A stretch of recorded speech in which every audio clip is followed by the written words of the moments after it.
Hey everybody, Sunday update. College basketball is back in full swing. We got a free play for you in the West Coast Conference. The Seattle Redhawks taking on the Dons of San Francisco. Interesting look at this game. Tell you everything that's going on over at the website, including a small rant.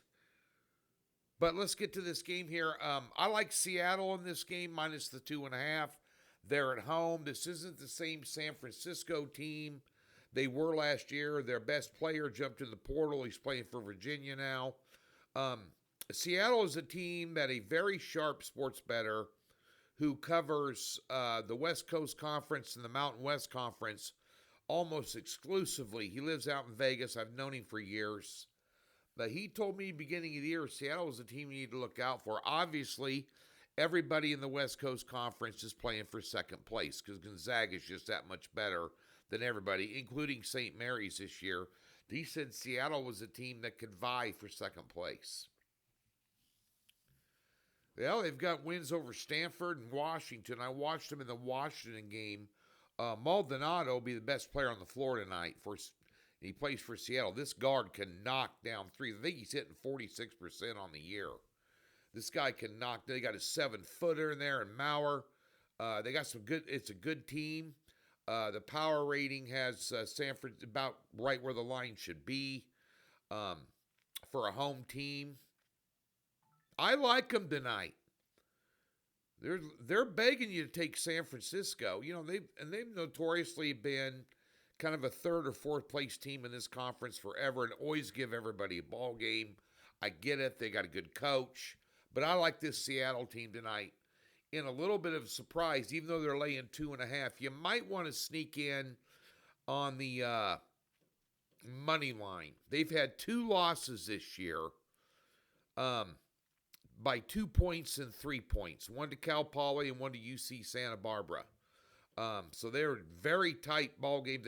Those are games they could have won. They could be unbeaten. But at days in here, I'll take Seattle at home on their home floor tonight to get it done against San Francisco. You like it a lot. Play the money line. Take the 2.5 out of it. Hate to have a 78-76 final Seattle and lose it on the hook. FYI. Over at the website today, we've got a 2-pack in college basketball. We're back there. We have a 6-unit top play on a 2-pack in the NFL, a 4-unit NHL best bet, back with the NHL. Notice a trend yesterday. After a layoff, they took 4 days off for this Christmas break. I noticed a trend, and one fit that mold perfectly today. So we're going to fire with a 4-unit totals play in the NHL for you today. NFL prop 3-pack. Let's address the elephant in the room real quick, and that is the Missouri Tigers for a top play last night in college football. I don't want to say they threw the game, but they did whatever they wanted to do in the first 3 minutes of that game right down the field, and they couldn't stop Harvey running the ball. He had like 14 touches the rest of the game, including a 4th down and 1 inside of 3 minutes with the game on the line. This is the running back that broke the record last night in that game for the most yards in the history of Missouri football. And they had him, Drinkwitz standing, had him standing on the sideline.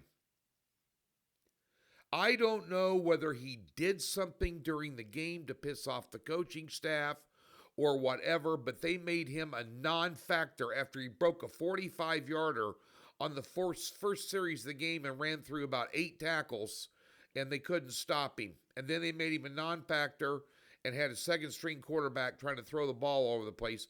Until the last drive, he had like 45 yards thrown in the game against a team that lost the ACC championship to a 5-loss team. I did not see that coming. I actually thought Missouri would wipe the floor with them. Bad call, but a horrible job coaching, lethargic team, ill-prepared to play, couldn't get out of their own way. You know, an SEC defense that was pretty good this year. This is a team that played Alabama and Vandy right down to the wire. They looked like they were completely disinterested And the coaching and play calling in that game is some of the worst I have seen this year in a college football bowl game. Excuse? No. Just a fact. Lost the pick. Pushed on BYU. Had them at 4. Damn it. Nonetheless, live to fight another day, Tuesday and Wednesday. We got some bowl picks out. We'll have some playoff games for you. Nice thing about the playoff games, they matter. Don't have to worry about somebody showing up or not coaching. We'll be ready for those this week. They'll be out on Wednesday of this week. All football will be out on Wednesday on New Year's Eve day. Doc Sports, free $60, link in the description below. Never been a member, we'll park $60 in your new account. Comes with a profit guarantee. There's also a tab on the upper left-hand corner of the website. Get a free $60, get an account, get a profit guarantee, and get absolutely zero hassles. Doc Sports.